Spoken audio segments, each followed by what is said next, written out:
जय भीम दोस्तों, मैं रजत मौर्य आप सभी का स्वागत करता हूं बहुजन साहित्य के इस यूट्यूब चैनल पर, जहां पर हम डॉक्टर अंबेडकर के भाषणों को कवर कर रहे हैं। अभी तक हमने डॉक्टर अंबेडकर के 3 भाषणों को कवर किया है और चौथे भाषण का चौथा भाग, फोर्थ स्पीच का फोर्थ पार्ट आप लोग के सामने आज मैं लेकर आ रहा हूं, जहां पर हम बात करेंगे कि डॉक्टर अंबेडकर किस तरह के संगठन की बात कर रहे हैं, किस तरह की संगठन शक्तियों की बात कर रहे हैं।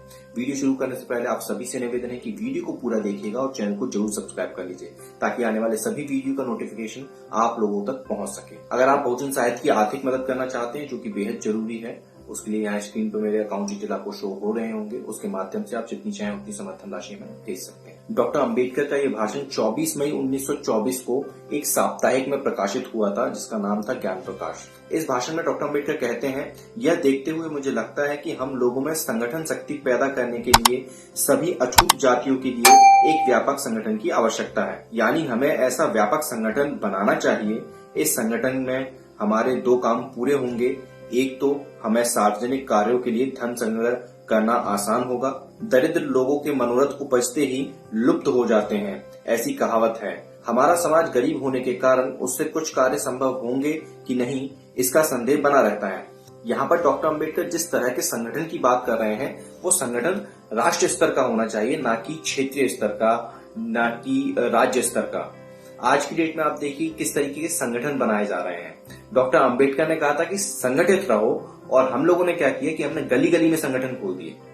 इस तरह के संगठन की बात नहीं की थी डॉक्टर अंबेडकर ने। डॉक्टर अंबेडकर कह रहे हैं कि राष्ट्रीय स्तरीय संगठन होना चाहिए। डॉक्टर अंबेडकर क्या कह रहे हैं, यानी हमें ऐसा व्यापक संगठन बनाना चाहिए। व्यापक संगठन यानी कि एक जो कि ब्रॉडर चीजों को लेकर, ब्रॉडर गोल को लेकर आगे बढ़े। मैं आप लोगों से पूछता हूं, क्या आप किसी ऐसे संगठन को जानते हैं जो राष्ट्रीय स्तर पर काम कर रहा है? अगर आपको लगता है कि कोई संगठन ऐसा है, तो उसका आप नीचे नाम दीजिए। किसी राजनीतिक पार्टी का नाम मत दीजिएगा, मैं संगठन की बात कर रहा हूँ। पार्टी में और संगठन में अंतर होता है, तो आप नीचे कमेंट करके बताइए कौन सा ऐसा संगठन है। लेकिन मेरी राय में यह कहावत किसी एक व्यक्ति पर लागू हो सकती है, पूरे समाज पर लागू नहीं। बूंद बूंद से गागर भरती है, ऐसी कहावत आपके सुनने में आई होगी। हमारा समाज गरीब जरूर है, लेकिन संख्या की दृष्टि से तो अधिक है। हमारे 24 लाख लोगों में से कम 2 लाख लोगों ने अगर हर साल 8 आने आधा रुपए भी दिया, तो हर साल 1 लाख रुपए का फंड जमा हो जाएगा। इस तरह हर साल 1 लाख रुपए जमा हो जाने पर हमारी उन्नति के कार्य करने में अधिक समय नहीं लगेगा।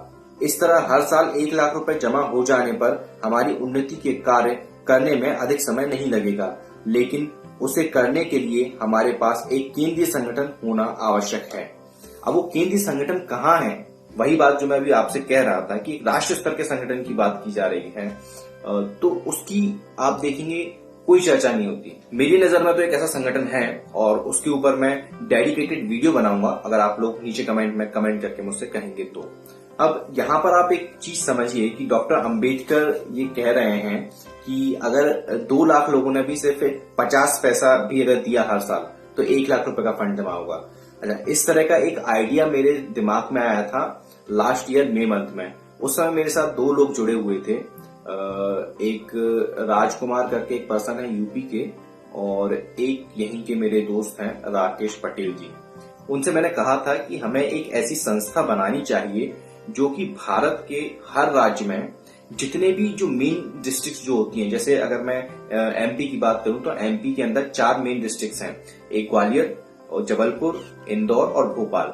कम से कम इस तरह की जो डिस्ट्रिक्ट्स हैं, जो सिटीज हैं, उनके अंदर हमारे बहुजन तबके के बच्चों को पढ़ाने के लिए स्कूल होना चाहिए, और उनका सिलेबस, उनका एडमिनिस्ट्रेशन पूरा केंद्रीय होना चाहिए। सेंट्रल लेवल पर एक ऑर्गेनाइजेशन के थ्रू उसको ऑर्गेनाइज करना चाहिए। और उस समय मैंने उनको एक रफली एक एग्जांपल दिया था कि मैं अभी जो काम कर रहा हूँ यूट्यूब चैनल, उसी के बिहाफ पर मैंने उनसे कहा था कि अगर 5 लाख लोग भी अगर मुझसे जुड़ जाते हैं, और वो ज्यादा नहीं, सिर्फ और सिर्फ 100 रुपए पर मंथ भी अगर मुझे इस काम के लिए देंगे, तो हम इजीली हर साल कम से कम 4 से 5 स्कूल क्रिएट कर सकते हैं, बना सकते हैं। बट खैर, मेरा एक्सपीरियंस बिल्कुल बदल गया। उसके कई दूसरे रीजन है, मैं कभी बताऊंगा जब मैं अगले महीने पूरी 1 साल का लेखा जोखा आप लोगों के सामने रखूंगा। क्या कमाया, क्या गवाया, और कितनी किताबों के रिव्यू करे, किस तरीके से की, वो सारी चीज मैं आप लोगों के साथ शेयर करूंगा। तब विषयांतर हो गया, मैं माफी चाहूंगा आप लोगों से। इस तरफ हम आते हैं। ऐसे जिम्मेदार संगठन संस्था के द्वारा हमेशा फंड जमा करने का काम हो सकता है तथा अपने आंदोलन की दिशा निश्चित करके उन्हें लोगों तक पहुंचाना संभव हो जाएगा तथा अपने आंदोलन की दिशा निश्चित करके उन्हें लोगों तक पहुंचाना संभव हो पाएगा। आज हमारी स्थिति ऐसी है कि जिसे कुछ भी यानी क ख ग भी नहीं आता वह भी अपने आप को नेता समझने लगता है और उसे लगता है कि उसका नाम लोगों के सामने आना चाहिए। आज की डेट में ये चीज आप लोग देख सकते हैं कि गली गली में आपको नेता मिल जाएंगे। काम दाम क्या किया कुछ पता नहीं, कुछ प्लानिंग है, उनसे बोल दो कि आप अछूतों के लिए क्या काम करना चाहते हो या जो बहुजन कम्युनिटी है उसके लिए काम क्या करना चाहते हो, तो उनके पास कोई रोड मैप नहीं है, कोई प्लान नहीं है। लिटरली मैं आपको बता रहा हूँ कि मेरी तो कई सारे लोगों से बात होती रहती है, दिन में 1 से 2 कॉल मेरे पास आते ही आते हैं। मेरी उन लोगों से हमेशा इस चीज के ऊपर चर्चा होती है। मुझे कभी भी किसी भी पर्सन ने एक ऐसा आंसर नहीं दिया जिससे मैं संतुष्ट हो पाऊं। इतना ही नहीं, ये लोग किसी संस्था की ओर से काम करने को तैयार नहीं होते हैं क्योंकि संस्था में रहने पर उनका नाम सामने नहीं आता है। इस तरह हमारी गैर जिम्मेदार लोगों की नगरी हो गई है और कोई भी अपना नाम चमकाने के लिए कुछ बातें उछाल देता है। जो जगह जगह हर गली मोहल्ले में जो संगठन बन रहे हैं ना, वो उसकी जो वजह है वो यही है कि हर इंसान चाहता है कि भाई मेरा नाम हो जाए, बाकी किसी का नाम हो या ना हो, मेरे पास एक पावर होनी चाहिए कि मैं फलानी उसका संगठन का प्रेसिडेंट हूं या डिस्ट्रिक्ट प्रेसिडेंट हूं, है ना, या सचिव हूं। तो इस तरह की जो निजी महत्वाकांक्षाएं हैं लोगों के अंदर, सभी के अंदर होती हैं, मेरे अंदर भी कुछ हैं, लेकिन कभी भी वो महत्वाकांक्षाएं समाज के आड़े नहीं आनी चाहिए। दूसरी बात यह है कि हम इस देश में रहते हैं, हमारे ऊपर अनेक अन्याय किए जाते हैं, हम अल्पसंख्यक नहीं हैं, फिर भी सरकार हमारी दलीलों अथवा मांगों को सुनती तक नहीं है, बल्कि वे हमारा मजाक उड़ाते हैं। फिर भी वे हमें हमारे हक देने को तैयार नहीं हैं। यदि उन्हें लगता है तो वे हमारे ऊपर दया दिखाएंगे या कोई टुकड़ा डाल देंगे, लेकिन मांग करने पर भी हमें हमारे अधिकार नहीं देंगे। इतनी हमारी उपेक्षा की जाती है, लेकिन मुसलमान लोगों से प्यार किया जाता है। इसका एकमात्र कारण उनका संगठन संस्था और संगठन शक्ति है। अब यहाँ पे कुछ लोग हो सकते हैं ये कहेंगे कि वो तो मुसलमानों के खिलाफ ऐसा बोल रहे हैं, लेकिन उस कॉन्टेक्स्ट को आप समझिए कि वो क्या कह रहे हैं कि मुसलमानों से प्यार किया जाता है। उसका कारण ये है क्योंकि वो संगठित हैं और नो डाउट इस बात में कोई भी व्यक्ति ऐतराज नहीं व्यक्त कर सकता कि मुसलमानों के अंदर जो उनकी एकता है, जो उनकी अखंडता है, वो अनबीटेबल है, उनको कोई बीट नहीं कर पाता। ये आप सभी देख सकते हैं। हमारी भी यदि कोई संस्था होती तो हमारे बीच जो झूठे नेता हैं उन पर लगाम लगाई जा सकती है और आंदोलन की दिशा तैयार करना संभव होता। इतना ही नहीं, दूसरों के द्वारा हमारा जो अपमान होता है और हमारी बातों की अनसुनी होती है, ऐसा मौका भी शायद नहीं आ पाता। आज की डेट में जो हमारी राजनीतिक पार्टी है, बहुजन समाज पार्टी, उसके द्वारा कई सारे काम किए जा सकते हैं, लेकिन आज की डेट में उसके अंदर मुझे पर्सनली लगता है, हो सकता है कुछ लोग इत्तेफाक रखते हो या नहीं रखते हो, कि उसके अंदर लीडरशिप की कमी है। मायावती जी को अब एक नई पीढ़ी को उस पार्टी की कमान सौंपनी चाहिए। मैं नहीं कहता कि उनको वहां से हट जाना चाहिए, लेकिन अपने जीते जी उन्हें एक नई पीढ़ी को उस पार्टी की कमान सौंपनी चाहिए जो कि बहुजन तबके से बिलोंग करता हो। इवन उन्होंने नेक्स्ट जनरेशन के रूप में अपने शायद भतीजे को मिस्टर आनंद को उन्होंने आगे लेकर आए हैं वो। खैर, इसका कोई बहुत ज्यादा अब तो फर्क पड़ेगा नहीं। कुछ लोग शायद इस बात से इत्तेफाक रखेंगे या नहीं रखेंगे, मुझे नहीं पता, लेकिन ये मेरा मानना है ऐसा। तो इस पूरे पैरा के अंदर डॉक्टर अम्बेडकर बार बार संगठन के ऊपर जोर दे रहे हैं कि संगठन बनाइए, गली गली में संगठन मत बनाइए, एक संगठन बनाइए। या फिर हम एक काम और भी कर सकते हैं कि चूंकि अब परिवेश बदल चुके हैं, सबके अपने निजी स्वार्थ होते हैं और उनकी पूर्ति भी की जानी चाहिए, क्योंकि अगर हम उनकी पूर्ति नहीं करेंगे तो वो दूसरों के साथ जाके मिलेंगे और समाज की दलाली करेंगे। तो इससे अच्छा बेहतर यही है कि हम उनके हितों की पूर्ति करें, उनके जो निजी स्वार्थ हैं उनकी पूर्ति करें, लेकिन एक लिमिट में रह के। हम ये कर सकते हैं कि जितने भी संगठन बनाए गए हैं उनको एक केंद्रीय संगठन के साथ लिंक करा जाए और सभी लोग मिलकर एक कॉमन मिनिमम प्रोग्राम बनाएं और एक कॉमन गोल के लिए काम करें। और इस तरह का जो काम है वो सभी क्षेत्रों में किया जा सकता है। जैसे जो राजनीतिक पार्टियां हैं वो अपनी सारी पार्टियां मिलके एक अलायंस बना लें, जितनी संगठन जो है जो कि शिक्षा के क्षेत्र में काम कर रहे हैं वो जाकर अपने एक अलग से संगठन बना लें। और इसके अलावा जो सामाजिक संगठन है, जो हो सकता है वो कई दूसरे मुद्दों पर काम कर रहे हों, उनको भी अपने जैसे समूह को, अपने जैसे संगठनों को आइडेंटिफाई करके उनके साथ अलायंस करके काम करना पड़ेगा। और जब इस तरह का जब एक अम्ब्रेला जब बन जाएगा, उसकी छत्र छाया में जब रह के काम होगा, तो लिटरली भारत के अंदर बहुजन समाज की उन्नति को कोई नहीं रोक पाएगा, चाहे कोई जितनी भी ताकत लगा ले। आज की डेट में है क्या कि हम लोग पूरे के पूरे डिपेंडेंट हो गए हैं गवर्नमेंट के ऊपर। अब जब गवर्नमेंट के ऊपर डिपेंडेंट हो गए हैं और गवर्नमेंट हमारी नहीं है, तो वो हमारे साथ गलत ही करेगी, वो नहीं चाहेगी कि हम उन्नति करें। इस चीज को पता नहीं कि आप लोग कितना समझेंगे, कितने लोग मेरी बातों से इत्तेफाक रखते होंगे, लेकिन ये मुझे लगता है कि ये चीज बहुत जरूरी है। इतना ही नहीं, दूसरों के द्वारा हमारा जो अपमान होता है और हमारी बातों की अनसुनी होती है, ऐसा मौका भी शायद नहीं आ पाता। इस संस्था को धनराशि जमा करके अपने अछूत भाइयों में परिवर्तन लाने के लिए सुधार कार्य शुरू करना चाहिए। यहाँ पे आप जो अंबेडकर अछूत शब्द का इस्तेमाल कर रहे हैं, आप उसको बहुजन शब्द कर लीजिए, क्योंकि अब चीजें बदल चुकी हैं। आज की डेट में हम बहुजन एकता के ऊपर बात कर रहे हैं।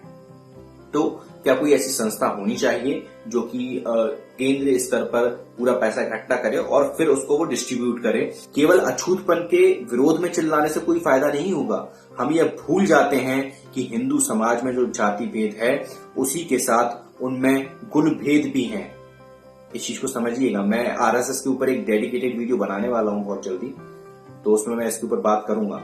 यदि जाति भेद चला भी जाए, फिर भी गुणभेद तो बना ही रहता है। यदि आज किसी अछूत व्यक्ति को ब्राह्मण कहकर संबोधित किया जाए, तो भी वह व्यक्ति परांज पे ब्राह्मण के साथ जाकर बैठने योग्य नहीं होगा, क्योंकि जाति भेद जाने के बाद भी गुणभेद बना रहता है। मुझे कभी कभी लगता है जाति के बीच जो गुणभेद बढ़ा है, यदि वह नहीं बढ़ता तो जाति भेद इतने दिनों तक टिक नहीं पाता, क्योंकि सभी जाति के लोग एक समान गुणवान होते हैं। उन्होंने एक जाति का वर्चस्व कभी स्वीकार नहीं किया होता। यदि उनमें गुण दोष नहीं होता तो जाति भेद कभी का मिट जाती। इसलिए मैं हरदम कहता हूं कि दूसरे लोग हम लोगों से जैसा जाति में श्रेष्ठ हैं, उसी तरह गुण में भी श्रेष्ठ हैं। डॉक्टर अम्बेडकर बहुत बड़ी बात कह रहे हैं कि जिस तरह वो हमसे जाति में श्रेष्ठ हैं, उसी तरह हमसे गुण में भी श्रेष्ठ हैं। पर इसकी जो मूल वजह है वो ये है क्योंकि बहुजन तबके को ज्ञान से बहुत सालों तक दूर रखा गया है। अब कुछ लोग हो सकते हैं ये लाइन उठा के अम्बेडकर के बोलेंगे कि यार अम्बेडकर ने तो ऐसा लिखा है कि हम जाति में भी श्रेष्ठ हैं और हम गुणों में भी श्रेष्ठ हैं, तो इसको उस कॉन्टेक्स्ट में नहीं पढ़ा जा सकता। डॉक्टर अम्बेडकर यहाँ पे समझा रहे हैं कि वो लोग जाति में तो श्रेष्ठ हैं उनके हिसाब से, लेकिन वो गुण में भी श्रेष्ठ हैं, क्योंकि उनके पास शिक्षण संस्थान, शिक्षा के अवसर, रोजगार के अवसर, व्यापार के अवसर हमेशा से रहे हैं और बहुजन तबके के पास नहीं रहे हैं। इस चीज को समझना पड़ेगा और इसको इसी कॉन्टेक्स्ट में पढ़ा जाना चाहिए।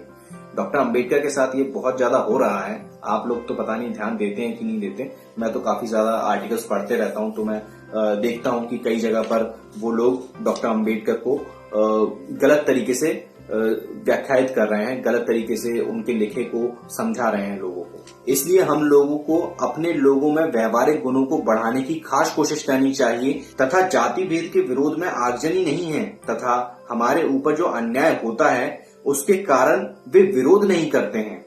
यहाँ पर डॉक्टर अम्बेडकर क्या कह रहे हैं कि हमें अपने जो गुण हैं, जो हमारी स्किल्स हैं, जो हमारी कैपेबिलिटीज हैं, उनको हमें बढ़ाना पड़ेगा। और वो हम कैसे बढ़ा सकते हैं? अब डॉक्टर अम्बेडकर के समय हो सकता है कुछ दूसरी स्किल्स काम आती हूँ, आज की डेट में हो सकता है कुछ दूसरी स्किल काम आती हूँ, और आज से 10 साल 20 साल बाद कुछ दूसरी स्किल्स काम आएंगी। हमें कंटिन्यूसली बेसिस पर अपने आप को अपडेट रखना पड़ेगा।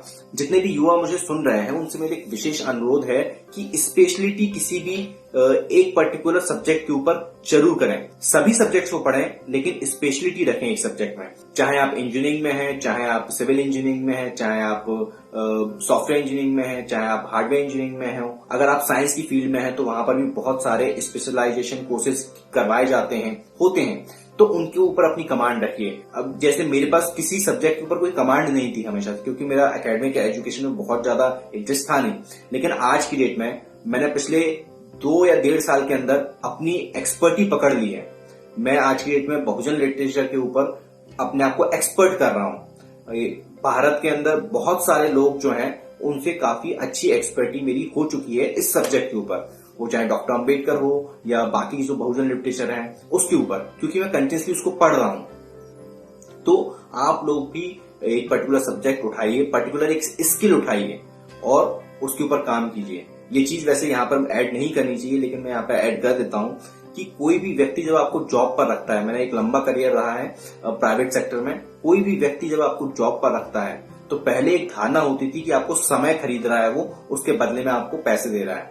अब चीजें बदल चुकी हैं, अब लोग आपका समय नहीं खरीदते, अब लोग आपकी स्किल खरीदते हैं। आपके अंदर क्या स्किल है वो आपको इसलिए हायर कर रही है क्योंकि आपके पास वो स्किल है, पर्टिकुलर कोई भी स्किल। जैसे मेरी एक स्किल थी, मैं मार्केटिंग में अच्छा था, मैं सेल्स में अच्छा था, मैं टेलीफोनिक सेल्स में काफी अच्छा था, तो मुझे कंपनी ने हायर करा और मेरे मुंह मांगे सैलरी के ऊपर, इंसेंटिव्स के ऊपर मुझे हायर किया जाता था। इस चीज को समझिए कि पर्टिकुलर एक सब्जेक्ट के ऊपर, पर्टिकुलर एक स्किल के ऊपर कमांड बनाए। जो यहाँ पर अंबेडकर गुणों की जो बात कर रहे हैं वो वही गुण है और ये समय के हिसाब से बदलते रहेंगे, क्योंकि समय के हिसाब से नई नई स्किल्स, नई नई टेक्नोलॉजी, नए नए सब्जेक्ट आते रहेंगे। लेकिन इसमें आश्चर्य करने की कोई बात नहीं है, यानी कोई बात की ही नहीं जाती इत्यादि। इन पर जोर शोर से बोलने पर भी इन्हें गुस्सा नहीं आता। इसका कारण यह है कि उन्हें अन्याय की समझ ही नहीं होती। मनुष्य किसी पद को प्राप्त करने की योग्यता रखने पर भी जाति भेद के कारण उसे वह पद नहीं मिलता है। उस मनुष्य को जाति भेद के कारण क्या नुकसान होते हैं समझ जाते हैं तथा वह आंदोलन के लिए प्रेरित हो जाता है। मगर उस पद पर जाने की यदि उसमें योग्यता नहीं होती तो उसे जाति भेद कैसे पता चलेगा कि जाति भेद कितना खतरनाक है। फिर भी उसे संगठन शक्ति का महत्व समझ में नहीं आता, वह उसका समर्थक बन जाता है। किंतु जब उसमें उस पद पर जाने की योग्यता ही नहीं है तो उसे जाति भेद का स्वरूप कैसे समझ आएगा। जाति भेद हो या ना हो, वह तो जहां है वहीं रहेगा। इसलिए हमारे लोगों को योग्यता बढ़ाने की चिंता करनी चाहिए। गुणों में समानता आ जाने से जाति भेद आधारित अछूतपन अधिक दिनों तक टिक नहीं सकेगा। यहाँ पर डॉक्टर अंबेडकर क्या कह रहे हैं कि आप चाहे जितने आंदोलन कर लीजिए, लेकिन आपके अंदर किसी एक पर्टिकुलर पद पर पहुंचने की कैपेबिलिटी ही नहीं है। मान के चलिए एक पर्टिकुलर किसी पद पर पहुंचने के लिए आपको ग्रेजुएट होना कंपलसरी है। अब चाहे जितने आप आंदोलन कर लीजिए, लेकिन अगर आप ग्रेजुएट नहीं हो तो फिर आप उस पद के लिए क्वालिफाई ही नहीं हो ना। और जब तक आप उस पद पर नहीं पहुंचोगे तो आपको समझ में नहीं आएगा कि उस पद के ऊपर जाति भेद किस तरीके से किया जाता है, किस तरीके से होता है। उसके लिए आपको अपने गुणों को बढ़ाना होगा। डॉक्टर अंबेडकर यहाँ पे गुण बोल रहे हैं, मैं उसको साधारण भाषा में बोल रहा हूँ कि एकेडमिक क्वालिफिकेशन, मैंने जो गलती की है वो मत करिए। एकेडमिक क्वालिफिकेशन के ऊपर ध्यान दीजिए, है ना। पर्टिकुलर स्किल्स के ऊपर ध्यान दीजिए, आज की डेट में मार्केट के अंदर क्या स्किल्स डिमांडिंग है उसके ऊपर ध्यान दीजिए। फिर आप देखिएगा कि लोग आपको हायर भी करेंगे। नो डाउट कि वहां पर भी आपको कास्टिज्म के चैलेंज को फेस करना पड़ेगा, लेकिन आपको जॉब की दिक्कत नहीं आएगी। मैं उम्मीद करता हूं कि इस वीडियो से आप लोगों को काफी कुछ सीखने को मिला होगा। आप इस किताब को अगर खरीदना चाहते हैं क्या, आपको खरीदनी चाहिए और पढ़नी चाहिए। डॉक्टर अंबेडकर का पूरा लिटरेचर आपको सम्यक प्रकाशन की वेबसाइट पर मिल जाएगा, आप वहां से जाकर इसको परचेज कर सकते हैं। वीडियो आप लोगों को कैसा लगा नीचे कमेंट बॉक्स में कमेंट करके बताइएगा। मैं रिजत मौर्य मिलता हूं आपसे अगले वीडियो में फिर किसी किताब के साथ। तब तक अपना और अपनों का ध्यान रखें, पढ़ने की आदत को विकसित करें, क्योंकि पढ़ेगा इंडिया तभी तो बढ़ेगा इंडिया। जय भीम, जय भारत, जय संविधान, जय जोहार।